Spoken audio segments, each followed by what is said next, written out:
Good morning. Good morning.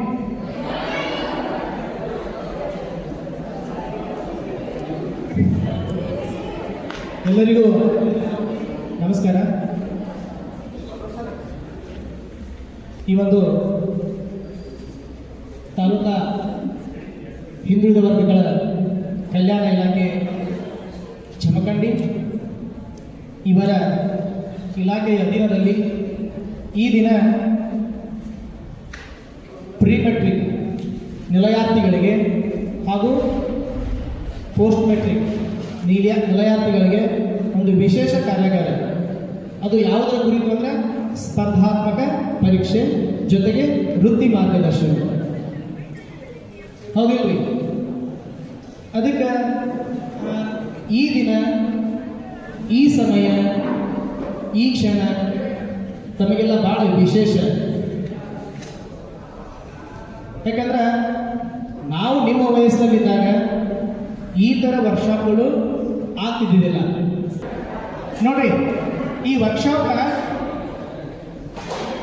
Degree ಅವ್ರಿಗೆ ಚಲೋ, ಈಗೇನು ರನ್ನಿಂಗ್ ನಿಮ್ಗಿಂತ ಭಾಳ ಬಾರಿ ಅಂದ್ರೆ ಇವ್ರು ಹೈಸ್ಕೂಲ್ ಸ್ಟೂಡೆಂಟ್ಸ್ ಅಲ್ಲ, ಇವ್ರಿಗಂತೂ ಅತಿ ಎಕ್ಸ್ಪರ್ಟ್ ಇದು ವರ್ಕ್ಶಾಪ್. ಅದಕ್ಕೆ ಒಂದು 2 ತಾಸು ನಿಮ್ಮ ಜೊತೆ ನಾವು ಭಾಳ ಇರೋಂಗಿಲ್ಲ. ಆ್ಯಕ್ಚುಲಿ ನಾನು ಡಿಪಾರ್ಟ್ಮೆಂಟ್ ನನ್ನ ಬಗ್ಗೆ ಪರಿಚಯ ಹೇಳ್ಬೇಕಂದ್ರೆ ನನ್ನ ಹೆಸರು ಗುರು ಆರ್ ಮಠಪತಿ ಅಂತೇಳಿ, ನಾನು ಇದೇ ಜಮಖಂಡಿ ತಾಲೂಕಿನ ಆಲ್ಗೂರು ಗ್ರಾಮದವರು. ಸುಮಾರು 4 ಸರ್ಕಾರಿ ನೌಕರಿಗಳಿಗೆ ಆಯ್ಕೆಯಾಗಿದ್ದೆ. ಈಗ ಪ್ರಸ್ತುತ ನಾನು ಖಜಾನೆ ಇಲಾಖೆಯಲ್ಲಿ ಅಕೌಂಟ್ ಸೂಪರಿಂಟೆಂಡೆಂಟ್ ಆಗಿ ಇಲ್ಲೇ ತಾಲೂಕಾ ಪಂಚಾಯತಿಯಲ್ಲಿ ಕೆಲಸವನ್ನು ಮಾಡ್ತಾ ಇದ್ದೀನಿ. 9 ವರ್ಷ ಆಯಿತು ನಾನು ಕೆಲಸ ಮಾಡುತ್ತೀನಿ. ಸೊ ನಾನು ಕೇಸ್ ಮೇನ್ಸ್ ಕೂಡ ಬರೆದಿದ್ದೀನಿ, ಇಂಟರ್ವ್ಯೂ ಕೂಡ ಕೊಟ್ಟಿದ್ದೀನಿ.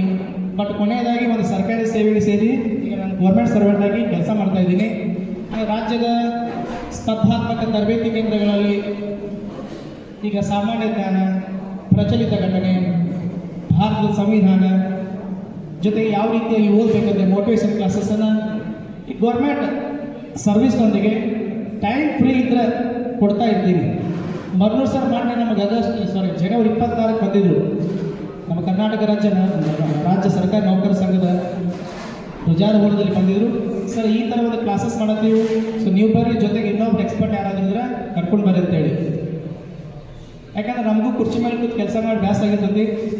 ಲೆಕ್ಚರಿಗೆ ಒಂದು ಉಪನ್ಯಾಸ ಮನಸ್ಸಲ್ಲಿರ್ತಕ್ಕಂಥ ಒಂದು ಏನಂತಾರ ಜ್ಞಾನವನ್ನು ಮತ್ತೊಬ್ಬರು ಶೇರ್ ಮಾಡೋದ್ರೆ ಭಾಳ ಇಷ್ಟ ಇದೆ. ಅದಕ್ಕೆ ನಾವೆಲ್ಲ ಇವತ್ತು ಬಂದಿದ್ದೀವಿ. ನಮ್ಮದೇ ಆದ ಒಂದು ಟೈಮ್ ಲಿಮಿಟ್ ಐತಿ, ಬಟ್ ಆ ಸಮಯವನ್ನು ಬದಿಗೊತ್ತಿ ನಾವಿಲ್ಲಿ ಬಂದಿದ್ದೀವಿ. ಅದಕ್ಕೆ ದಯವಿಟ್ಟು ನಾವು ಎಷ್ಟು ಗಂಟೆ ನಿಮ್ಮ ಜೊತೆ ಇರ್ತೀವಲ್ಲ, ಎಷ್ಟು ಸಮಯ ನಿಮ್ಮ ಜೊತೆ ಇರ್ತೀವಲ್ಲ, ಅದನ್ನು ಕರೆಕ್ಟಾಗಿ ಯೂಸ್ ಮಾಡ್ಕೋರಿ. ನಿಮ್ಗೆ ಏನಾದರೂ ಡೌಟ್ಸ್ ಇದ್ರೆ ಕೇಳಿ. ಎಲ್ಲರೂ ಕೂಡ ಈಗ ಸರ್ಕಾರಿ ಇಲಾಖೆಯ PCM ಇಲಾಖೆಯ ಒಂದು ವಸತಿ ನಿಲಯಗಳಲ್ಲಿ ಏನು ಮಾಡ್ತಿದ್ದೀರಿ? ಏನು ಮಾಡತ್ತೀರಿ? ಏನು ಮಾಡತ್ತೀರಿ? ವಸತಿ ಅದಾರೇನ್ರಿ? ನೋಡಿ, ಶಾಲೆಗೆ ಹೋಗ್ತೀರಿ, ಸರ್ಕಾರದ ವತಿಯಿಂದ ಹಾಸ್ಟೆಲ್ ಸೆಲೆಕ್ಷನ್ ಆಗಿದೆ. ಚೆನ್ನಾಗಿ ಊಟ ಕೊಡ್ತಾರೋ, ಟಿಫನ್ ಕೊಡ್ತಾರೋ, ಆಮೇಲೆ ಇದಕ್ಕೆ ಎಲ್ಲ ಫೆಸಿಲಿಟಿ, ನಿಮಗೆ ಬುಕ್ಸ್ ಕೊಡ್ತಾರೋ, ಲೈಬ್ರರಿ ಇದೆ, ಎಲ್ಲ ಫೆಸಿಲಿಟಿ ಇದಾವೆ. ಆಮೇಲೆ ನೀವೆಲ್ಲ ಈಗೇನು ಕಲಿಯಾಕತ್ತಾರಲ್ಲ, ಇದಕ್ಕೆ ಕಲಿಯಾಕತ್ತೀರಿ. ಯಾಕೆ ಕಲಿಯಾಕತ್ತಾರೆ ಅಂದ್ರೆ, ನಾನೇನಾದರೂ ಒಂದು ಸಾಧನೆ ಮಾಡಬೇಕು, ಒಂದು ಗೌರ್ಮೆಂಟ್ ನೌಕರಿಯನ್ನು ಹಿಡಿಬೇಕು. ಹೌದಿಲ್ರಿ? ಅದಕ್ಕೆ ತಾವೆಲ್ಲ ಏನು ಮಾಡ್ತೀರಿ? ಕಲಿಯಾಕತ್ತೀರಿ. ಈಗ ಅದಕ್ಕೆ ಈ ಸಮಯ ನಿಮ್ಗೆ ಯಾಕೆ ಇಂಪಾರ್ಟೆಂಟ್ ಅಂದ್ರೆ, ಡಿಗ್ರಿ ಮುಗಿದ ತಕ್ಷಣ ಸ್ಪರ್ಧಾತ್ಮಕ ಪರೀಕ್ಷೆಗಳನ್ನು ಎದುರಿಸಿ ಸರ್ಕಾರಿ ನೇಮಕಾತಿ ಹೊಂದುವರ ಸಂಖ್ಯೆ ಇದೆ. ಬಟ್ ನೀವೆಲ್ಲ ಈಗಿನ ಡಿಗ್ರಿ ಮುಗಿದಿಲ್ಲ, ರನ್ನಿಂಗ್ ಡಿಗ್ರಿ ಅದೇರಿ. ಸೊ ಇಲ್ಲಿರ್ತಕ್ಕಂಥ ಏನೋ ಒಂದು ಮಾರ್ಗದರ್ಶನ ನೀವು ಸ್ವಲ್ಪ ಪಡ್ಕೊಂಡ್ರೆ ನೀವೇನಾಗ್ಬೋದು, ಮುಂದೆ ಈಗಿಂದಲೇ ಸ್ಪರ್ಧಾತ್ಮಕ ಪರೀಕ್ಷೆಗೆ ತಯಾರಿ ಆಗ್ಬೋದು. ಹೌದಿಲ್ರಿ? ಆಮೇಲೆ ನೀವೆಲ್ಲ ಮುಂದೆ ಏನಾಗಬೇಕು ಹೆಸರು ಲಭ್ಯದ ಏನು ಹೆಸರು ಏನಾಗಬೇಕಂತ ಅನ್ಕೊಂಡು? ಆರ್ಮಿ. ನೋಡ್ರಿ, ನಾನು ಯಾಕೆ ಒಂದು ಹೇಳಕತ್ತೇನೆ ಅಂದ್ರೆ, ನಾವು ಆರ್ಮಿ ಒಬ್ಬ ಪೊಲೀಸ, ಒಬ್ಬ FTA, ಒಬ್ಬ ಟೀಚರ, ಒಬ್ಬರು KS ಆಫೀಸರ, IAS ಆಫೀಸರ ಹೀಗೆಲ್ಲ ಆಗ್ಬೇಕು ಅನ್ಕೊಂಡಿರ್ಲೋ? ಬರೀ ಅನ್ಕೊಂಡ್ರೆ ಅಷ್ಟೇ ಆಗ್ರಿ, ಅನ್ಕೊಂಡ್ರೆ ಅಷ್ಟೇ ಆಗಿಲ್ರಿ. ಅದಕ್ಕೆ ತನ್ನದೇ ಆದ ಪಠ್ಯಕ್ರಮ ಇರ್ತೈತಿ, ವ್ಯವಸ್ಥಿತ ಅಧ್ಯಯನ ಇರ್ತೈತಿ. ಸರ್ ನಮ್ದು ಇನ್ನೂ ಡಿಗ್ರಿ ಮುಗಿಲ್ರಿ, PUC ಮುಗಿದಿಲ್ಲ, ಹೈಸ್ಕೂಲ್ ಮುಗಿದಿಲ್ಲ, ನಮ್ಗೆ ಯಾಕೆ ಈಗ ಹೇಳಕ್ಕೆ ಹೋಗ್ಬೇಡ್ರಿ. ದಯವಿಟ್ಟು ಹೇಳ್ತೀನಿ, ನಿಮ್ಗೆ 2016 UPSC ಟಾಪ್ ಅಂತ ಗೊತ್ತಿರ್ಬೋದು, ಟೀನಾ ಬಾಬಿ ಅಂತೇಳಿ ಹೆಸರು ಕೇಳಿದಿರಿ? ಜಸ್ಟ್ ಡಿಗ್ರಿ ಮುಗಿದ ತಕ್ಷಣ UPSC ಬರೆದ್ರು, ಫಸ್ಟ್ ಪ್ರಯತ್ನದಲ್ಲೇ ಭಾರತಕ್ಕೆ ಟಾಪ್ 1 ಬರ್ತಾಳೆ ಟೀನಾ ಬಾಬಿ ಅಂತೇಳಿ. ಒಮ್ಮೆಗೆ UPSC ಅಧ್ಯಯನ ಮಾಡಿ ಅವಳಾಗಲಿಲ್ಲ, ಅವಳು ಪ್ರೈಮರಿಯಿಂದ, ಹೈಸ್ಕೂಲ್ದಿಂದ, PUCಯಿಂದ ಡಿಗ್ರಿ ತನಕ ಏನು ಮಾಡ್ತಾ ಇದ್ರು, ಸ್ಪರ್ಧಾತ್ಮಕ ಪರೀಕ್ಷೆಗಳನ್ನ ಓದ್ತಾ ಇದ್ರು. ಅದಕ್ಕೆ ಫಸ್ಟ್ ಪ್ರಥಮ ಪ್ರಯತ್ನದಲ್ಲಿಯೇ UPSC ಟಾಪ್ ಅಂತ ಬರ್ತಾಗಲ್ಲ, ಅವಳ ಸಾಧನೆ ನಿಮ್ಮದು ಕೂಡ ಆಗ್ತೈತಿ. ಹಂಗಂದ್ರೆ ನೀವೇನು ಮಾಡಬೇಕು, ಈಗಿಂದಲೇ ಅಭ್ಯಾಸವನ್ನು ಮಾಡಬೇಕು. ಹಾಗಾದ್ರೆ ಸರ್ ಏನು ಅಭ್ಯಾಸ ಮಾಡಬೇಕ್ರಿ? ಮೊಬೈಲ್ ಟಿವಿಯನ್ನು ಬಿಡಬೇಕು. ಜಾಸ್ತಿ ಮೊಬೈಲ್ ಯೂಸ್ ಮಾಡ್ತೀರಿ ಇವಾಗ, ಎಲ್ಲರ ಕೈ ಸ್ಮಾರ್ಟ್ಫೋನ್ ಅದಾವ. ನಿಮ್ಮ ಕೈ ಇಲ್ಲಿಟ್ಟು ಮನೆಗೆ ಹೋದ್ರೆ ಸ್ಮಾರ್ಟ್ಫೋನ್ ನೋಡ್ತೀರಿ. ನೋಡ್ರಿ, ನಾನು ಸ್ಮಾರ್ಟ್ಫೋನ್ ಯೂಸ್ ಮಾಡೋದು ಕೆಟ್ಟದನಾಗಿಲ್ಲ, ಅದು ಬೆಂಕಿ ಪಟ್ಟಿದ್ದಂಗೆ ಮೊಬೈಲ್.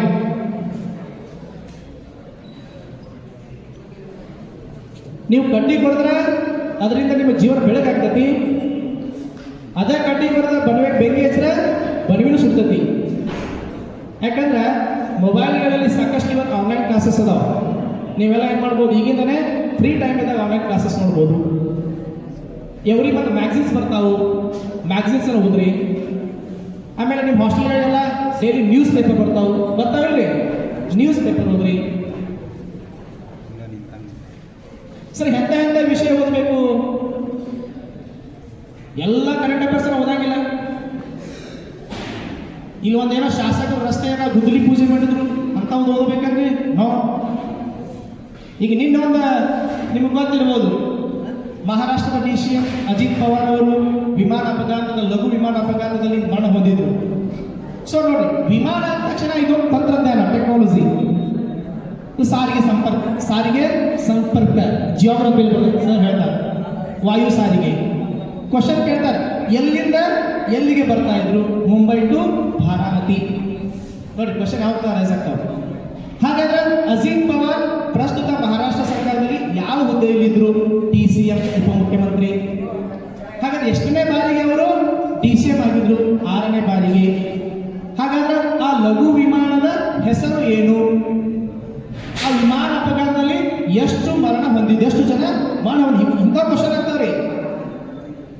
ಈಗ ಮಾಡಿ ಜನವರಿ 26 ನಿಮ್ಗೆಲ್ಲ ಗೊತ್ತಿರ್ಬೋದು, ಪದ್ಮಶ್ರೀ, ಪದ್ಮವಿಭೂಷಣ ಮತ್ರಿ ಯಾವ್ದು ಪದ್ಮಭೂಷಣ, ಈ ಭಾರತದ ಅತ್ಯಂತ ಶ್ರೇಷ್ಠ ನಾಗರಿಕ ಪ್ರಶಸ್ತಿಗಳು. ನಮ್ಮ ಕರ್ನಾಟಕದಲ್ಲಿ 8 ಮಂದಿ ಕೊಟ್ಟರು, ಘೋಷಣೆ ಆಗಿದ್ದಾವೆ. ನಿಮಗೆಲ್ಲ ಗೊತ್ತಿರ್ಬೋದು.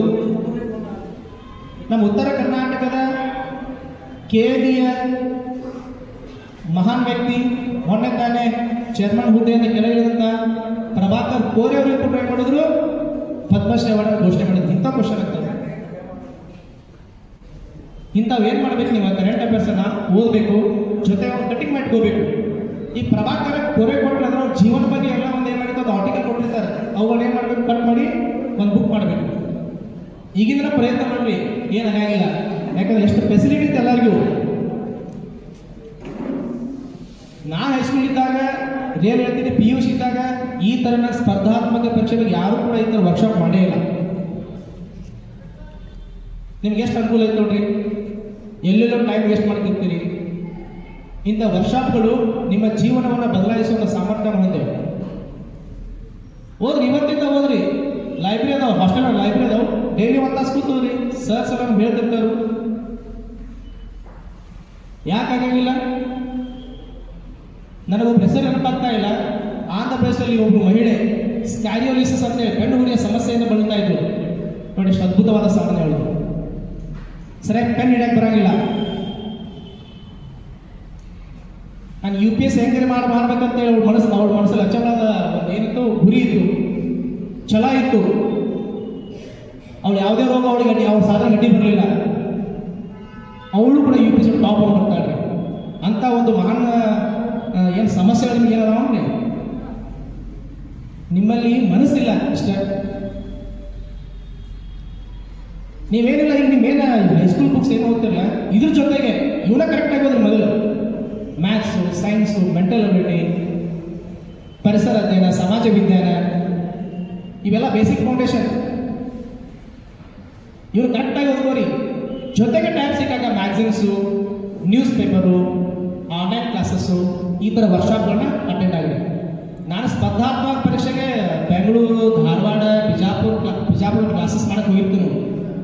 ಅಲ್ಲಿ ಕೋಚಿಂಗ್ ಮ್ಯಾಕ್ಸಿಮಮ್ 90% ಎಂಥವ್ರು ಬರ್ತಾರೆ ಅಂದ್ರೆ ಅವ್ರು ಇನ್ನೂ ಡಿಗ್ರಿ ಮುಗಿದಿರಂಗಿಲ್ಲ, ಜಸ್ಟ್ PUC ಮುಗಿಸಿರ್ತಾರೆ. ಅಂಥವ್ರು ಕೋಚಿಂಗ್ ಬರ್ತಾರೆ. ಅವ್ರು ಯಾಕೆ ಬರ್ತಾರಂದ್ರೆ ಒಂದು 3 ತಿಂಗಳು ಕೋಚಿಂಗ್, ಈಗ ಸೂಟಿಯಾಗಿರ್ತಂದ್ರೆ ಒಂದು 3 ತಿಂಗಳು ಕೋಚಿಂಗ್ ತಗೋತಾರು.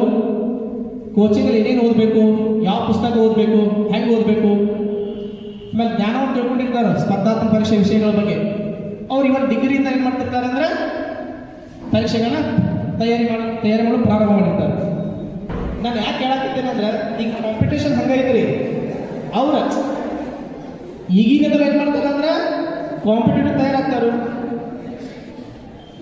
ಮತ್ತು ಉಳಿದವರು ಈಗ ಒಂದು 1000 ಜನ, ಒಂದು 500 ಜನ ಅದರಲ್ಲಿ ಭಾಳ 5-6 ಜನ ಹುಷಾರು. ಅವ್ರು 5-6 ಜನ ಪಕ್ಕ ಏನಾಗ್ತಾರೆ, ಮುಂದೆ ಸರ್ಕಾರಿ ನೌಕರಿ ಹಿಡಿದು ಬಿಡ್ತಾರೆ. ಯಾಕಂದ್ರೆ ನೀವು ಡಿಗ್ರಿ ಮುಗಿದ ಮೇಲೆ ಓದ್ತಿರ್ತೀರಿ, ಅವ್ರು ಈಗಿಂದನೇ ಓದ್ತಿರ್ತಾರೆ. ಅವ್ರ ಸಲ ನಿಮ್ಗೆ ಕಾಂಪಿಟೇಷನ್ ಹೆಂಗಿರ್ತತಿ, ಅವ್ರು ಜಾಸ್ತಿ ಇರ್ತತಿ, ನಿಮ್ಗೆ ಕಡಿಮೆ ಇರ್ತತಿ. ನೀವು ನಂಬ್ತಿರೋ ಬಿಡ್ತಿರೋ ಓದಿರೋ ಭಾಳ ದೂರ ಎಕ್ಸಾಂಪಲ್ ಹೋಗಂಗಿಲ್ಲ. ನಮ್ದೊಂದು ಕನಸು ಕರಿಯರ್ ಅಕಾಡೆಮಿ ಅಂತ ಜಮಖಂಡಿಲಿ ಒಂದು ಇನ್ಸ್ಟಿಟ್ಯೂಟ್ ಇತ್ತು. ಒಬ್ಬರು ಮುದೋಳದವರು, ಮಾಜಿ ಸೈನಿಕರವರು, ಸುಮಾರು ಒಂದು 20 ವರ್ಷಗಳ ಕಾಲ ಭಾರತೀಯ ಸೇನೆಯಲ್ಲಿ ಸೇವೆ ಸಲ್ಲಿಸ್ಕೊಂಡಿದ್ರು. ಆರಾಮಾಗಿರ್ಬೋದಿಂದ ಅವರು 20 ವರ್ಷ ಸರ್ವಿಸ್ ಮಾಡೋರು, ಫ್ಯಾಮಿಲಿ ಬಿಟ್ಟೆಲ್ಲ ಬೇರೆ ಬೇರೆ ಆದ್ರೆ ಆರ್ಮಿ ಅಂದ ತಕ್ಷಣ ಮತ್ತೆ ಇಲ್ಲೇ ಸರ ನಮ್ಮ ಊರಾಗ ಅಪಾಯಿಂಟ್ ಕೊಡ್ತಾರೆ ಅಂತ ಹೋಗ್ಬೇಡಿ. ಆರ್ಮಿ ಅಂದ ತಕ್ಷಣ ಇಡೀ ಭಾರತದ ಯಾವುದೇ ರಾಜ್ಯಗಳಲ್ಲಿ, ಯಾವುದೇ ಪ್ರದೇಶದಲ್ಲಿ ಏನು ಮಾಡ್ಬೋದು, ನಾವು ಕೆಲಸ ಮಾಡಬೇಕು. ಒಂದು 20 ವರ್ಷ ಸರ್ವಿಸ್ ಮಾಡಿ ಬಂದಿದ್ರು ಅವರು. ಪರಶುರಾಮ್ ಪೋಳ್ ಸರ್, ಹೌದು ಸರ್, ವೆಂಕಟೇಶ್ ಸರ್, ಪರಶುರಾಮ್ ಪೋಳ್ ಅಂತೇಳಿ.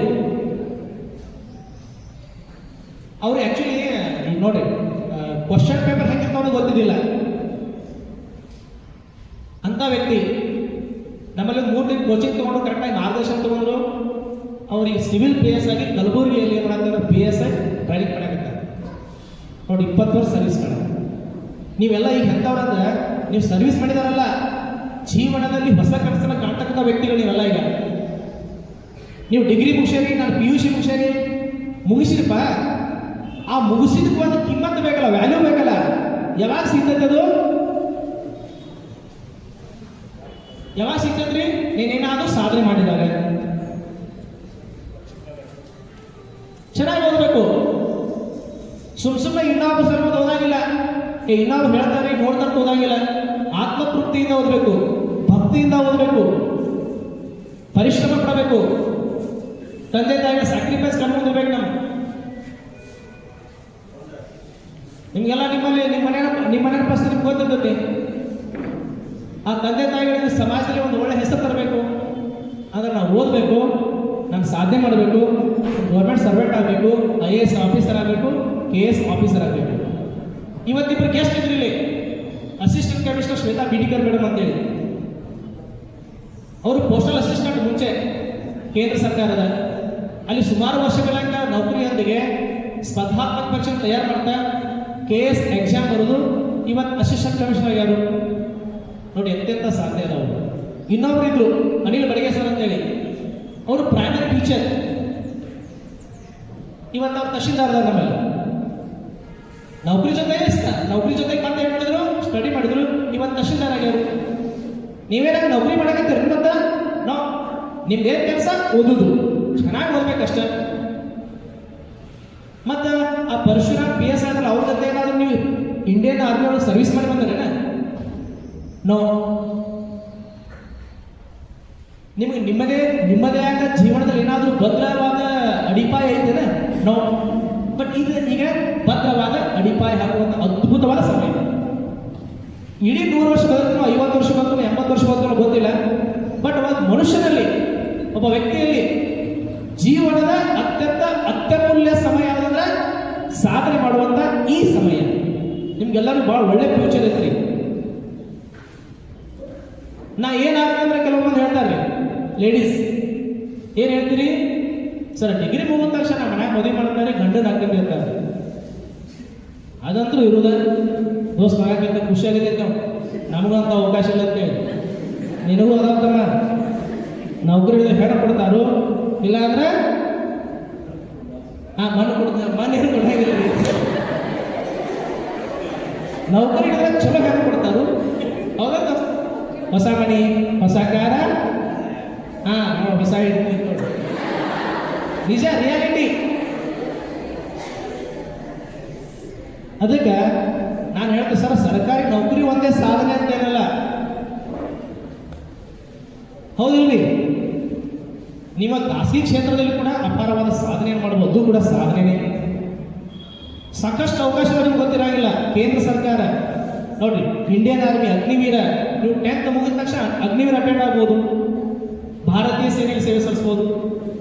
PUC ಮುಗಿದ ತಕ್ಷಣ ಪೊಲೀಸ್ ಆಗ್ಬೋದು, DR police, CR police, civil police.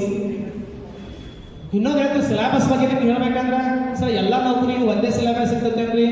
ಒಂದೇ ಒಂದೇ ಎಜುಕೇಶನ್ ಸಿಸ್ಟಮ್ ಇರ್ತೈತೇನೋ. ಈಗ PS ಯಾ KS ಆಫೀಸರ್ ಆಗ್ಬೇಕಂದ್ರೆ ಅದಕ್ಕೆ ಅದರದೇ ಆದಂತಹ ವಿದ್ಯಾರ್ಥಿ ಇರ್ತೈತೆ. PSI ಪೊಲೀಸ್ ಸಬ್ ಇನ್ಸ್ಪೆಕ್ಟರ್ ಪದವಿ ಮುಗಿದಿರ್ಬೇಕು. ಗುರಿ ಇರ್ಬೇಕ್ರಿ, ಕನಸಿರ್ಬೇಕು. ಎಂತ ಗುರಿ ಇರಬೇಕು? ಅದ್ಭುತವಾದಂತ ಗುರಿ ಇರಬೇಕು. ಅದಕ್ಕೆ ಡಾಕ್ಟರ್ APJ ಅಬ್ದುಲ್ ಕಲಾಂ ಒಂದು ಮಾತು ಹೇಳ್ತಾರೆ, ಕನಸು ಕಾಣುವುದು ಗುರಿ ಅಲ್ಲ, ನಿತ್ಯ ಗಳಿಸುವಂತೆ ಕನಸು ಕಾಣುವುದು ನಿಜವಾದ ಗುರಿ. ಭಾಳ ಅಲರ್ಟ್ ಆಗಿರ್ಬೇಕು. ನಾನು ಏನಾದರೂ ಮಾಡ್ತಂತ ತಕ್ಷಣ ನಮ್ಮ ನಿದ್ದೆ ಹತ್ತಾಗಿಲ್ಲ, ಆ ಥರ ನಮ್ಮಲ್ಲಿ ಇರಬೇಕಾದ್ರೆ ಇಚ್ಛಾಶಕ್ತಿ ಇರಬೇಕು. UPSC union public service commission ನಮ್ಮ ಭಾರತ ದೇಶದೊಳಗೆ ಅತಿ ಹೆಚ್ಚು ಅಪಾಯಿಂಟ್ ಆಗಾರಂದ್ರೆ UP, ತಮಿಳುನಾಡು ಜಾಸ್ತಿ. ನಮ್ಮ ಲಾಸ್ಟ್ ಟೈಮ್ ಈಗ ನಮ್ಮ ಯಾರು ಭೂಪಾಲ್ ಸರ್ ಗೊತ್ತಿರ್ಬೋದು, CEO ತಮಿಳುನಾಡದವರು. ಈಗ SP ಬಂದಾರಲ್ಲಿ ಗೋಯಲ್ ಸರ್ ರಾಜಸ್ಥಾನದವರು, ಅವರೇ ಜಾಸ್ತಿ ಆಗ್ತಾರೆ. UP, ರಾಜಸ್ಥಾನ್, ತಮಿಳುನಾಡು. ನಮ್ಮ ಕರ್ನಾಟಕ ನೋಡ್ರಿ, ಈಗ ಇಷ್ಟು ಜನ ಅದ ರೀ, KS ಅಂತೀರ, IAS ಯಾರು ಮಾಡ್ತಾನಾಗಿಲ್ಲ. ನಾನು ನಿನ್ನೆ ಒಂದು ಫೇಸ್ಬುಕ್ಕಲ್ಲಿ ಒಂದು ಸೋಷಿಯಲ್ ಮೀಡಿಯಾದಲ್ಲಿ ನೋಡ್ತೀನಿ, ಜಸ್ಟ್ 22ನೇ ವಯಸ್ಸಲ್ಲಿ ಒಬ್ಬರು ಮತ್ತೊಬ್ಬರು UPSC ಚಾನ್ಸ್ ಕ್ಲಿಯರ್ ಮಾಡ್ಕೊಂಡು, ಅವ್ರದ್ದು 22ನೇ ವಯಸ್ಸು. ನಮ್ಮಲ್ಲಿ ಇನ್ನೊಂದು ಏನು ಹೇಳ್ಬೇಕಂದ್ರೆ ಅದ್ರ ಬಗ್ಗೆ ಅಲರ್ಟ್ ನಾಲೆಜ್ ಇರೋಂಗಿಲ್ಲ. UPSC ಪ್ರಿಲಿಮ್ಸ್ ಹಿಂದಿ ಇರ್ತೈತಿ, ಮೈನ್ಸ್ ಕನ್ನಡ ಕೂಡ ಬರೀಬೇಕು. ಇದು ಯಾಕೆ ಗೊತ್ತೈತೇನ್ರಿ? ಗೊತ್ತಿರಂಗಿಲ್ಲ. ನಾವು ಹೋದಾಗ UPSC ಅಂದ್ರೆ ಏನು ಸರ್, ಭಾಳ ದೊಡ್ಡದಿರ್ತೈತ್ರಿ. ನಾವು ನನ್ನ ಪ್ರಕಾರ KPSCಗಿಂತ ಭಾಳ ಈಸಿ ಯಾವುದಂದ್ರೆ UPSC. IAS, IFS, IRS, IPS.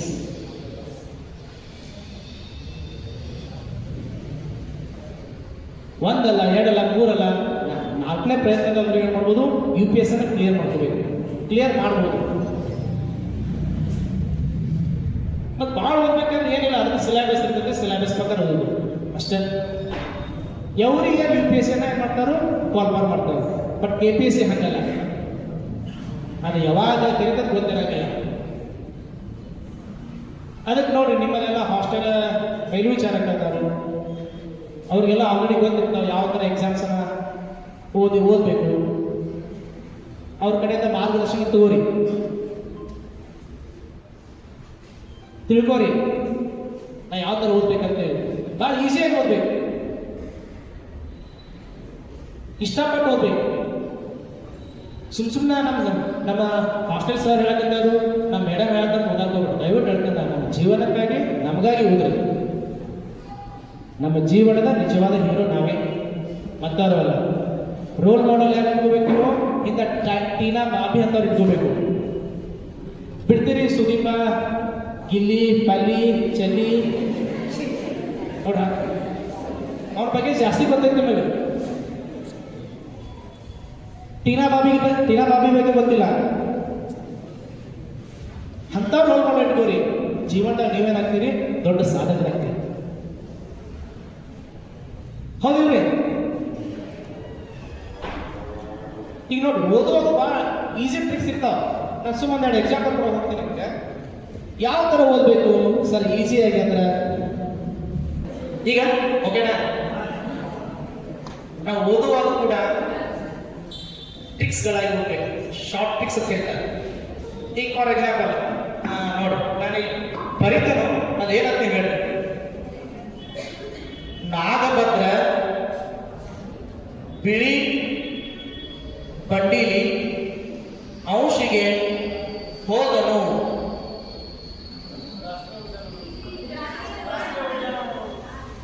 ರಾಷ್ಟ್ರೀಯ ಉದ್ಯಾನವನ.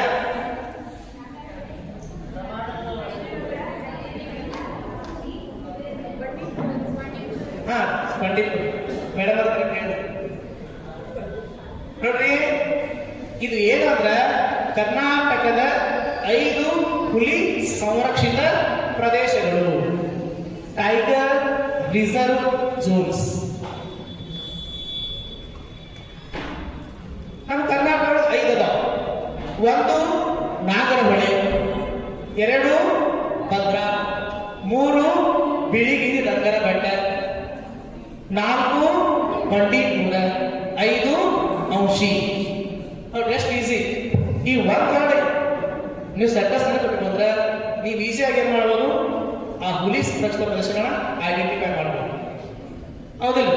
ನಾಗರಹೊಳೆ ಮೈಸೂರು ಮತ್ತು ಕೊಡಗು ಜಿಲ್ಲೆಯಲ್ಲಿ ಹರಡಿಕೊಂಡಿದೆ, ಪಶ್ಚಿಮ ಘಟ್ಟ.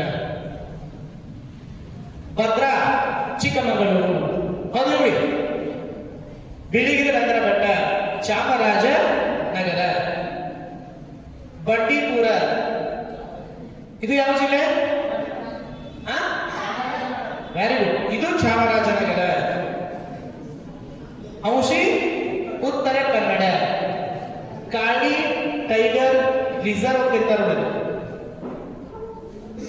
ಒಂದು ಕ್ವಶನ್ ಕೇಳ್ಬೋದು, ಒಂದೇ ಜಿಲ್ಲೆ ಕರ್ನಾಟಕದಲ್ಲಿ 2 ಹುಲಿ ಸಂರಕ್ಷಣಾ ಪ್ರದೇಶಗಳು ಬಂದಿದೆ, ಅದು ಯಾವುದಂದ್ರೆ ಚಾಮರಾಜನಗರ. ಹೀಗೆ ಈಸಿ ಟ್ರಿಕ್ಸ್ ಮಾಡೋ ಪ್ರತಿಯೊಂದು ವಿಷಯವನ್ನ ಓದಬೇಕು. ನಿಮ್ಗೆ ಗೊತ್ತಿರಲಿ, ನಮ್ಮ ಭಾರತ ಸರ್ಕಾರ 1973 ಏಪ್ರಿಲ್ 1ರಂದು ಪ್ರಾಜೆಕ್ಟ್ ಟೈಗರ್ ಒಂದು ಯೋಜನೆಯನ್ನು ಘೋಷಣೆ ಮಾಡಿದೆ.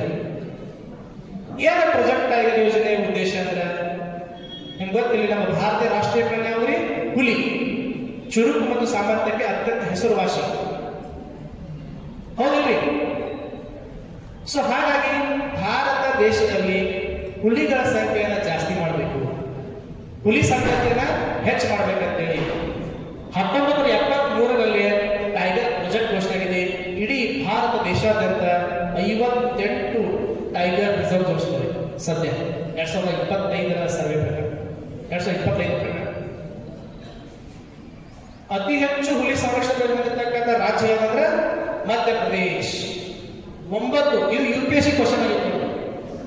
ನಮ್ಮ ಭಾರತ ದೇಶದಲ್ಲಿ ಅತಿ ಹೆಚ್ಚು ಹುಲಿ ಸಂರಕ್ಷಣಾ ಪ್ರದೇಶಗಳನ್ನು ಹೊಂದಿರತಕ್ಕಂಥ ರಾಜ್ಯ ಯಾವುದು? ಮಧ್ಯಪ್ರದೇಶ್.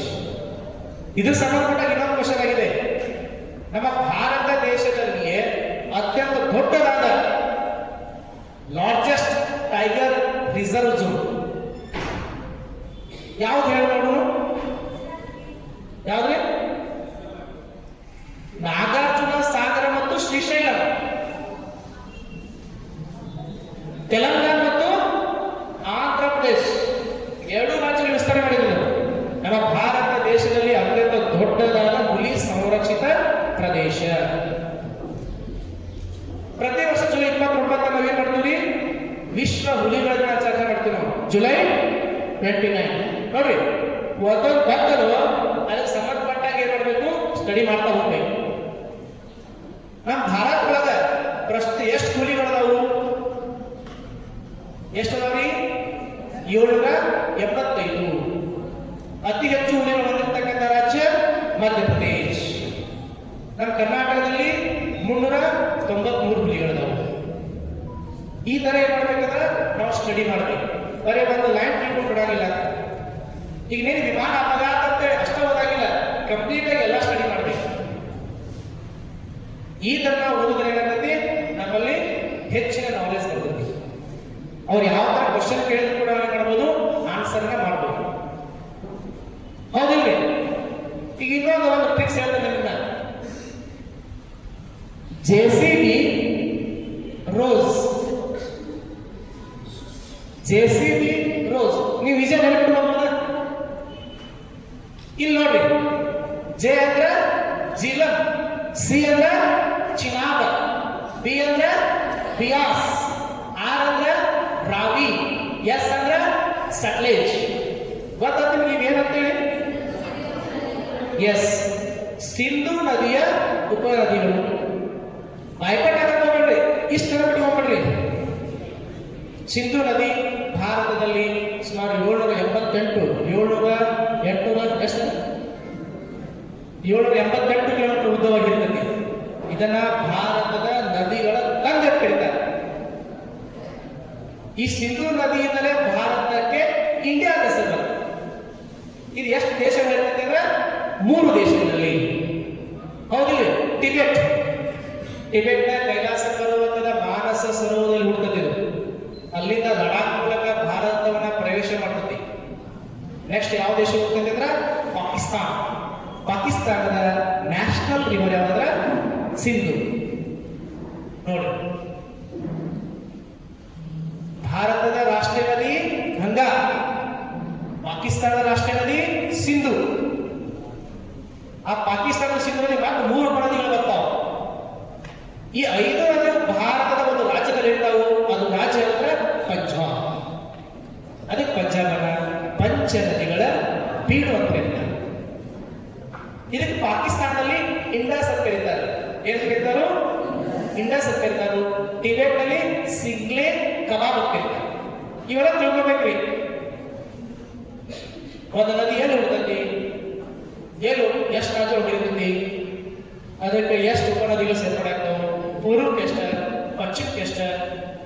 ನೋಡಿ, ಈ ತರನಾಗಿ ನಾವು ಸ್ಟಡಿ ಮಾಡಿದಾಗ ಏನ್ ಮಾಡ್ಬೋದು, ಈಸಿಯಾಗಿ ಸ್ಪರ್ಧಾತ್ಮಕ ಪರೀಕ್ಷೆಯನ್ನ ಫೇಸ್ ಮಾಡ್ತೀವಿ.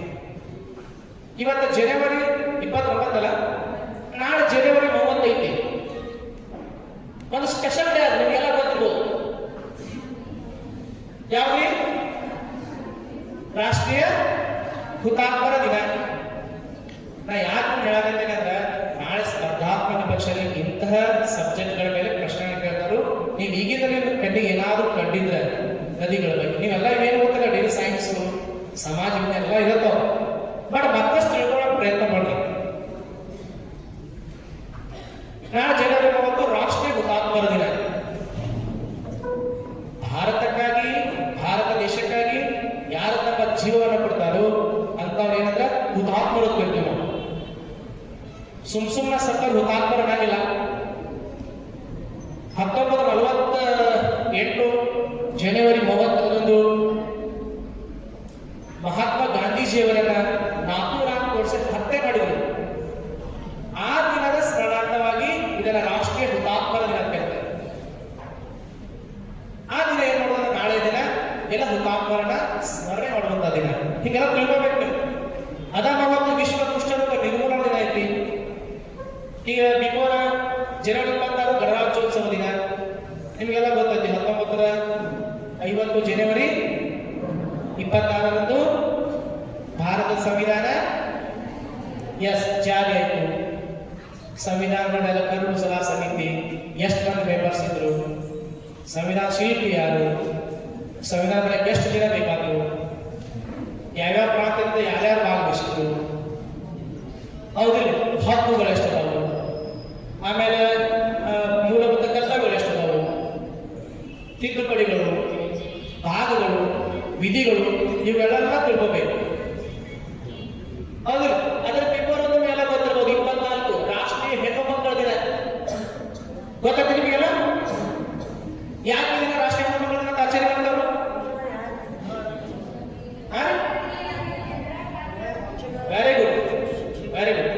ಇಂದಿರಾ ಗಾಂಧಿ 1966 ಜನವರಿ 24ರಂದು ಭಾರತದ ಮೊದಲ ಮಹಿಳಾ ಪ್ರಧಾನಿಯಾಗಿ ಅಧಿಕಾರ ಸ್ವೀಕರಿಸಿದ ಜನವರಿ 24. ನಮ್ಮ ಭಾರತ ದೇಶದ ಏಕೈಕ ಮಹಿಳಾ ಪ್ರಧಾನಿಗಳು, ಭಾರತದ ಹುಟ್ಟಿನ ಮಹಿಳೆ ಗೆದ್ದರು. ಸೊ ಅವರ ಒಂದು ಅಧಿಕಾರ ಸ್ವೀಕಾರ ಸಭೆಯಾಗಿ ಹೆಣ್ಣು ಮಕ್ಕಳ ಸಬಲೀಕರಣಕ್ಕಾಗಿ ಕೊಟ್ಟರು ಈ ದಿನವನ್ನ ರಾಷ್ಟ್ರೀಯ ಹೆಣ್ಣು ಮಕ್ಕಳ ದಿನ. ಅದರ ಬಿಟ್ಟು ಜನವರಿ 15 ರಾಷ್ಟ್ರೀಯ ಭೂಸೇನಾ ದಿನ, ನ್ಯಾಷನಲ್ ಆರ್ಮಿ ಡೇ ಅಂತ ಇರ್ತಾರೆ. ಬ್ರಿಟಿಷ್ ಸ್ವತಂತ್ರ ಭಾರತದ ಕೊನೆಯ ಬ್ರಿಟಿಷ್ ಕಮಾಂಡರ್ ಸರ್ ಫ್ರಾನ್ಸಿಸ್ ಬೂಚರ್ ತಮ್ಮ ಅಧಿಕಾರವನ್ನ ಭಾರತದ ಕರ್ನಾಟಕದ ಕೊಡಗಿನ KM ಕಾರ್ಯಕ್ರಮ ಅವರಿಗೆ ಹಸ್ತಾಂತರ ಮಾಡಿದರು ಜನವರಿ 15ರಂದು. ಅದರ ರಾಷ್ಟ್ರೀಯ ಭೂಸೇನಾ ದಿನ. ಅದು ಭಾರತದ ಸ್ವತಂತ್ರ ಭಾರತದ ಮೊದಲ ಭಾರತೀಯ ಕಮಾಂಡರ್ ಯಾರಂತ KM ಕಾರ್ಯಪ್ಪ. ಹೆಮ್ಮೆ ಪಡಬೇಕಾದ ವಿಷಯ, ಇವರು ಕರ್ನಾಟಕದವರು, ಕೊಡಗಿನವರು. ಕೊಡಗನ್ನ ನಮ್ಮ ಕರ್ನಾಟಕದ ಕಾಫಿ ನಾಡು ಅಂತ ಕರೀತಾರು, ಭಾರತದ ಕರ್ನಾಟಕದ ಕಾಶ್ಮೀರ ಅಂತ ಕರೀತಾರೆ. ಇದು ಎಷ್ಟು ರಾಜ್ಯಗಳನ್ನು ಗಡಿ ಹೊಂದಿದೆ ಅಂದ್ರೆ 7 ರಾಜ್ಯಗಳೊಂದಿಗೆ, ತಮಿಳುನಾಡು ಮತ್ತು ಕೇರಳ. ಈ ತರವಾಗಿ ಮಾಡಬೇಕಂದ್ರೆ ನಾವು ಅಭ್ಯಾಸ ಮಾಡಬೇಕು. ಈಗ ರಾಷ್ಟ್ರೀಯ ಮತದಾರರ ದಿನ ಜನವರಿ 25, ನ್ಯಾಷನಲ್ ವೋಟರ್ಸ್ ಡೇ. ಈಗ ಮಾಡಿ 2026 ಜನವರಿ 25, ಜನವರಿ 29 4 ದಿನ ಹಿಂದಷ್ಟೇ ಇದನ್ನ ಸೆಲೆಬ್ರೇಟ್ ಮಾಡಿದ್ರು. ಒಂದು ಘೋಷಣೆ ಕೊಟ್ಟಾರ ಭಾರತ ಸರ್ಕಾರ, ಮೋ ಇಂಡಿಯಾ ಮೋ ವೋಟ್. ಇಂಥವ್ರ ಬೇಕು ನಾವು. ನನ್ನ ಭಾರತ ನನ್ನ ಮತ. 18 ವರ್ಷ ಮೇಲ್ಪಟ್ಟವರೆಲ್ಲೂ ಭಾರತ ದೇಶದಲ್ಲಿ ಮತದಾರರು ಬಹಳ ಇಂಪಾರ್ಟೆಂಟ್ ಇದೆ. ಸೊ ಅದ್ರ ಬಿಟ್ಟು ಜನವರಿ 12 ರಾಷ್ಟ್ರೀಯ ಯುವ ದಿನ. ಹೌದಿಲ್ಲ, ಜನವರಿ 9 ಅನಿವಾಸಿ ಭಾರತೀಯ ದಿನ. ಹಿಂಗೆ ಹೇಳ್ಬೋದು ಹೋದ್ರೆ ಸಾಕಷ್ಟು ವಿಷಯಗಳು ನಾವೇನು ಮಾಡ್ಬೋದು, ಚರ್ಚೆ ಮಾಡಬೇಕು. ಇದು ಒಂದೇ ತಾಸ್ನಾಗ ಆಗಂಗಿಲ್ಲ. ಸರ್ ಇಲ್ರಿ, ನಾನು ಕನ್ನಡ ಕಡಿಯಮ್ಮ, ನಮ್ಮ ಅವ್ವ ಅಪ್ಪ ಕಲ್ತಿಲ್ರಿ, ನಾನು ಗ್ರಾಮೀಣ ಪ್ರದೇಶದ ಬಂದನ್ರಿ ಅಂತವೆಲ್ಲ ಏನೋ ರೆಕಾರ್ಡ್ ಮಾಡಕ್ ಹೋಗ್ಬೇಡ್ರಿ. ನೋಡಿ, ಎಂತೆಂತ ರೋಗ ಇದ್ದವ್ರು ಏನಾಗ್ಯಾರ, ಮೀನ್ಸ್ ಯಾವ್ದೊಂದು ಕಾಯಿಲೆದ ಬಳತಕ್ಕಂಥ ವ್ಯಕ್ತಿಗಳು EPS ಟಾಪರ್ ಆಗ್ಯಾರ. ಸುಮಾರು ವರ್ಷಗಳ ಕಾಲ ಬೇರೆ ಬೇರೆ ಇಲಾಖೆಯಲ್ಲಿ ಸೇವೆ ಸಲ್ಲಿಸಿ ಅದ್ಭುತವಾದ ಸಾಧನೆ ಮಾಡಿದವರು. ನಿಮಗೆಲ್ಲ ಅಂಥವೇನು ಕಷ್ಟ ಇಲ್ಲ. ಇನ್ನೊಂದು ಎಕ್ಸಾಂಪಲ್ ಕೊಡ್ತಾನು. ಮಹಾರಾಷ್ಟ್ರದಲ್ಲಿ ಒಬ್ಬರು ಮಹಿಳೆ, ಅವಳಿಗೆ 3 ಮಕ್ಕಳು, ಅತ್ತೆ ಮಾವ. ಆಕೆ ಗಂಡ ಏನ್ ಮಾಡ್ತಂದ್ರ ಕಲ್ಲು ಕಟ್ಟಿತಾರಲ್ಲ, ಬೀಸುಣಿಗೆ ಕಲ್ಲ, ಒಳಗಲ್ಲ ಹಿಂಗಲ್ಲ, ಇಂಥ ಒಂದು ಮನೆ ಅವರು ಕುಗ್ರಾಮ ಗುಡಿಸಲು, 3 ಮಕ್ಕಳು. ಆ ಗಂಟೆಲ್ಲ ಕಲ್ಲು ಕಟ್ಟಿದಾಗ ಏನ್ ಮಾಡ್ಬೇಕು, ಉರಿ ಏನ್ ಮಾಡ್ಬೇಕಂದ್ರೆ ಕಲ್ಲನ್ನ ಮಾರಿ ಬರ್ಬೇಕು. ಆ ಕಲ್ಲು ಮಾರಿ ಬಂದಂತ ಹಣದಲ್ಲಿ ಆಗಿದ್ದ ಒಂದು ಸಂಸಾರ. ನೋಡಿ ಎಂತ ಕಷ್ಟ. ಜೊತೆಗೆ 3 ಮಕ್ಕಳನ್ನ ಏನ್ ಮಾಡಬೇಕು, ಪೋಷಣೆ ಮಾಡಬೇಕು. ವಯಸ್ಸಾದ ಅತ್ತೆ ಮಾವನ ನೋಡಬೇಕು, ಅವ್ರು ಊಟ ಹಾಕಬೇಕು. ಅಂತ ಮಹಿಳೆಯಲ್ಲಿ ಒಂದು ಅದ್ಭುತವಾದಂತ, ಒಂದು ಅಚ್ಚರವಾದಂತ ಏನಂತಂದ್ರೆ ಗುರಿ ಇತ್ತು. ನಾನು ಹೇಗಾದ್ರೂ ಮಾಡಿ ಸಮಾಜದಲ್ಲಿ ಒಂದು ಉನ್ನತವಾದ ಸ್ಥಾನಮಾನ ಪಡಿಬೇಕಂತೇಳಿ ಅವಳು ಎಕ್ಸ್ಟರ್ನಲ್ ಆಗಿ ಡಿಗ್ರಿ ಮಾಡಿದ್ರು, ಮುಕ್ತ ಓಪನ್. ಎಲ್ಲೂ ಕೋಚಿಂಗ್ ಹೋಗ್ಲಿಲ್ಲ. ಕೋಚಿಂಗ್ ಹೋಗಿ ರೊಕ್ಕ ಬೇಕಲ್ಲ ಅವಳಿಗೆ. ಅವಳ ಕೈ ನಿಮ್ಮಂತ ದೊಡ್ಡ ಸ್ಮಾರ್ಟ್ ಫೋನ್ ಇದ್ದಿದ್ದಿಲ್ಲ. ಯಾಕಂದ್ರೆ ಆ ಊರಿಗೆ ಕುಗ್ರಾಮ್ ಕರೆಕ್ಟಾಗಿ ನೆಟ್ವರ್ಕ್ ಇದ್ದಿದ್ದಿಲ್ಲ, ಮೊಬೈಲ್ ಇಲ್ಲ. ಪುಸ್ತಕ ತಗೊಂಡ್ರು, ಮನೇಲಿ ಕೂತು ಓದಿದ್ರು, ಸಂಸಾರದಲ್ಲಿ ಓದಿದ್ರು, 3 ಮಕ್ಕಳನ್ನು ಪಾಲನೆ ಪೋಷಣೆ ಮಾಡಿದ್ರು, ವಯಸ್ಸಾದ ಅತ್ತೆ ಮಾವನ ನೋಡ್ಕೊಂಡ್ರು, ಓದಿದ್ರು. ಇವತ್ತು ಅವಳು ಮಹಾರಾಷ್ಟ್ರದ ಸರ್ಕಾರದ MPSC, Maharashtra service public commission ಅಲ್ಲಿ ಇವತ್ತೇನಾಗಿದ್ದಾಳೆ ಅಂದ್ರೆ ಯಾವುದು MS ಎಕ್ಸಾಮ್ ಇವತ್ತು ಆಫೀಸರ್ ಆಗಿದೆ. ಅದು ನಿಜವಾದ ಸಾಧನೆ. ಅಷ್ಟು ಕಷ್ಟ ನಿಮ್ಗೆ ಏನಾದ್ರು ಐತನ್ರಿ? ನೋ, ನಿಮ್ಗೆ ಏನ್ ಬೇಕು ಅನಿಸ್ಬೇಕಷ್ಟೇ. ಎಲ್ಲ ಫೆಸಿಲಿಟಿ ಕೊಟ್ಟಾರ. ಹಾಸ್ಟೆಲ್ಗಳಲ್ಲಿ ಎಲ್ಲ ನಾವು ಎಷ್ಟು ಫೆಸಿಲಿಟಿ ನಮ್ಗೆ ಹೇಳಂಗಿಲ್ಲ. ಸುಮ್ಮನೆ ನೆಪ ಮಾಡಕ್ ಹೋಗ್ಬೇಡ್ರಿ. ಅವಳು ಎಂತ ಕಷ್ಟ ಇತ್ತು, ಆದ್ರೂ ಕೂಡ ಜೀವನದಲ್ಲಿ ಸಾಧನೆ ಮಾಡ್ಬೇಕನ್ನೋ ಒಂದು ದೊಡ್ಡ ಮನಸ್ಸಿತ್ತು. ಅದಕ್ಕೆ ಇವತ್ತು ಮಹಾರಾಷ್ಟ್ರದಲ್ಲಿ ಅವರು ಅಧಿಕಾರಿ ಅದಕ್ಕೆ ಈಗ ವರ್ಕ್ಶಾಪ್ ನೀವು ಬಹಳ ಹಾಕೋತೇನೆ. ಈಗ ನಾ ಹೇಳಿದ್ರಲ್ಲಿ ನೀವು 10% ಅಡಾಪ್ಟ್. ಈಗಿಂದ ನ್ಯೂಸ್ ಪೇಪರ್ ಓದೋದು, ಮ್ಯಾಗ್ಝಿನ್ಸ್ ಓದೋದು, ಬುಕ್ಸ್ ಓದೋದು ಅಷ್ಟು ಬೇಡ ಅಂದ್ರೆ ನೀವೇನು ನಿಮ್ಮ ಸಬ್ಜೆಕ್ಟ್ ಓದಾಗಲ್ಲ, ಹೈಸ್ಕೂಲ್ಸು, PUC, ಡಿಗ್ರಿ ಅವುಗಳನ್ನ ಚೆನ್ನಾಗಿ ತಿಳ್ಕೊಂಡ್ರೆ ಸಾಕು. ಈ ಒಂದು ವರ್ಕ್ಶಾಪ್ ನಾವು ಬಂದಿದ್ದು ಸಾರ್ಥಕ, ನಮ್ಮ ನಾಯಕ್ ಸರ್ ಈ ವರ್ಕ್ಶಾಪ್ ಹಮ್ಮಿಕೊಂಡಿದ್ದಕ್ಕೂ ಸಾರ್ಥಕ ಅಂತ ಹೇಳಿ. ಅದಕ್ಕೆ ನಾನು ಇನ್ನೂ ಸಿಲೆಬಸ್ ಬಗ್ಗೆ ಸ್ವಲ್ಪ ಮಾತಾಡಬೇಕಿತ್ತು, ಬಟ್ ಇನ್ನೂ ಉಳಿದ ಲೆಕ್ಚರರ್ಸ್ ಮಾತಾಡೋದು ಅಂದ್ರೆ PSI ಸಿಲೆಬಸ್ ಪ್ಯಾಟರ್ನ್ ಏನಿರ್ತೈತಿ, ಆಮೇಲೆ KS ಏನಿರ್ತೈತಿ, teacher, police, PDO, group C ಅವುಗಳ ಬಗ್ಗೆ ಮತ್ತೇನಾದರೂ ನಾನು ನಿಮ್ಮ ಜೊತೆಗೆ ಇಂಟ್ರಾಕ್ಟಿವ್ ಮಾಡ್ತಾನೋ. ಅದಕ್ಕೆ ತಾವೆಲ್ಲರೂ ಕೂಡ ಮುಂದಿನ ದಿನಮಾನಗಳಲ್ಲಿ ಈ ಸಮಾಜದಲ್ಲಿ ಒಂದು ಉನ್ನತವಾದ ಹುದ್ದೆಯನ್ನು ಪಡ್ಕೋತೀರಿ. ಎಷ್ಟು ಮಂದಿ ಪಡ್ಕೋತೀರಪ್ಪ? ಕೆಲವು ಮಂದಿ ಕೈ ಐತಿ ಸರ್, ಅವ್ರು ಸಾಕಾಗಿ ಜೀವನ. ಈಗ ಕೆಲವು ಮಂದಿ ಇಷ್ಟ ಇರ್ತಾರೆ ನೋಡಿ ಸರ್, ಅವ್ರ ಅರ್ಥ ಇಲ್ಲ. ನಾ ಏನು ಡೌಟ್ ಐತೆ ಸರ್, ವಿಚಾರ ಮಾಡತ್ತೀರ. ಕೆಲವು ಮಂದಿ ಭಾರಿ ಇರ್ತಾರೆ ನೋಡಿ ಸರ್, ಅವ್ರಂದ್ರೂ ಭಾಳ ಈಗ ಹೈಸ್ಪೀಡ್ ಆಗ್ಯದ. ನಾವೊಂದು ಮಾತು ಹೇಳ್ತೀನಿ, ನಮಗಾಗಲ್ಲ, ನಿಮ್ಮ ಸರ್ಸ್ಗಳಿಗಾಗಲ್ಲ, ನಿಮ್ಮ ಜೀವನಕ್ಕಾಗಿ ನಿಮ್ಮ ಜೀವನವನ್ನು ರೂಪ ಮಾಡ್ಬೇಕು, ಇಷ್ಟ ಸಾಕು. ಗೊತ್ತಾಯ್ತಾ? ಎಸ್, ಇಲ್ಲಿಯವರೆಗೂ ನನ್ನನ್ನು ಕರೆಸಿ ಒಂದೆರಡು ಮಾತನಾಡಲು ಅವಕಾಶ ಮಾಡಿಕೊಟ್ಟಂತ PCM ಇಲಾಖೆಯ ತಾಲೂಕು ವಿಸ್ತರಣೆಗಳಂತ ನಾಯಕ್ ಸರ್ ಅವರಿಗೆ, ಹಾಗೂ ನಮ್ಮ ಆತ್ಮೀಯರಾದ ಬರ್ನೂರ್ ಸರ್ ಅವರಿಗೆ, ಎಲ್ಲ ಸಿಬ್ಬಂದಿಯವರಿಗೆ, ಹಾಗೂ ತಮಗೆಲ್ಲ ಶಾಂತ ರೀತಿಯಾಗಿ ಕೂತ್ಕೆ ಹಾಸ್ಟೆಲ್ ಭಾಳ ದನಿ ಮಾಡ್ತಿರ್ತೀವಿ ನಾವೆಲ್ಲ ದೋಸ್ತ. ಬಟ್ ಏನೋ ಒಂದು ನಾನು ಒಂದು 45 ನಾನು 30 ನಿಮಿಷಕ್ಕೆ 45 ನಿಮಿಷ ಮಾತಾಡಿದೆ. ಎಲ್ಲರೂ ಕೂಡ ಶಾಂತ ರೀತಿಯಿಂದ ಕೂತು ಹರ್ಷಿದಕ್ಕಾಗಿ ನಮಗೆಲ್ಲರಿಗೂ ಕೂಡ ತುಂಬ ಹೃದಯದ ಧನ್ಯವಾದಗಳು. Thank you.